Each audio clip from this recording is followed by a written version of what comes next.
There are two interesting things to announce from this week. This was originally posted on the forum by Michael Mouton. That is the LTT forum. And the original article here is from Ars Technica. Let's see if I can remember how all this stuff works. There it is. That's right. You can buy the Framework Laptop's motherboard for $399 and make your own mini PC.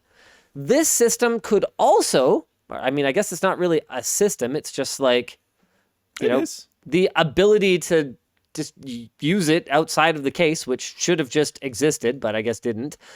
This could also help you repurpose an old Framework board after upgrading. If, say, for example, you wanted to upgrade to the new 12th gen motherboard. That's right, pre-orders have opened up for Framework laptops equipped with Intel's latest chips in both fully assembled and DIY SKUs. Likewise, the company now also sells standalone logic boards starting at $399, as we showed you just now. That's a Core i5-1135G7. 12th gen boards will be coming later. For now, they need them for completed systems. Framework also released schematics on GitHub to help people design their own 3D printable cases if they want to repurpose an old board for VESA-mounted AIO desktop use. This is awesome. This is the kind of reduce and reuse that help us avoid the third R word, recycle.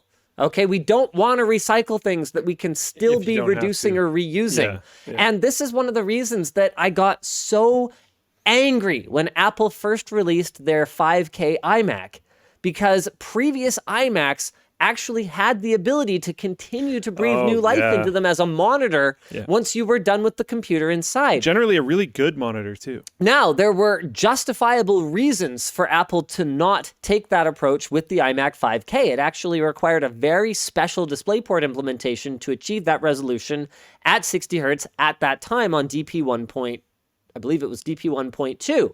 They had to bond together two connections, something, etc. It doesn't matter. The point is that nowadays they could absolutely re-enable it, but now that they've normalized not being able to continue to use your AIO computer as a monitor once the computer's not useful, they've just been like, forget it.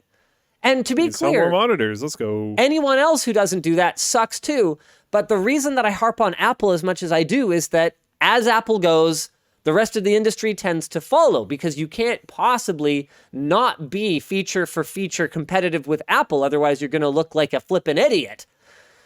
So Apple's got all this extra pressure on them to set a good example, and they take all that pressure, crumple it up into a ball, and throw it in a fire because they just don't care. It's really funny. Have you seen any of the new accounts coming out of sort of the rift between Jony Ive and Tim Cook, and how he ended up splitting? Because get this, Jony Ive felt like Apple was being far too utilitarian focused in its designs. Whoa. Good riddance, Jony. Whoa. Because that ain't the problem. That's great. Do you know where he's going? No, he left ages ago. This was way back. He runs his own design firm. If you, I guess, want to.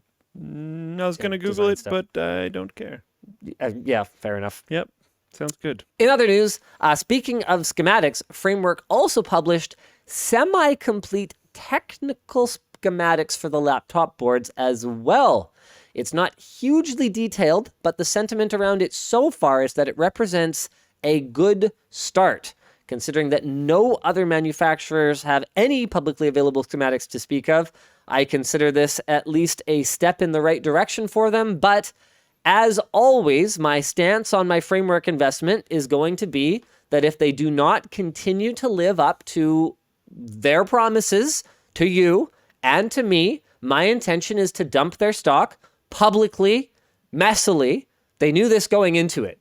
And that was kind of half the value for them, I think. Oh, yeah. Is that I've essentially got a gun to their head being like, no, for real, though. I might just be a shareholder, and a relatively minor one at that. But if you guys this up, it's going to be really bad. Really bad. You're theoretically the canary, right, in this scenario, which is cool. It's kind of nice that they have that. So this is actually really helpful. You are their don't be evil. I like it. Except if the don't be evil goes away this time, it won't be quiet. It'll be loud. And I've got you guys to hold me accountable. Yeah. This is actually great. So they've got part numbers. They've got what voltages these are supposed to be running at, which is, it's not perfect, but even just having like pinouts for things, a lot of this can be reverse engineered, as we've seen. But what if you didn't have to? Thank you. Yeah. What if we just didn't have to? What if you just went, hey, you guys are going to figure this out anyway.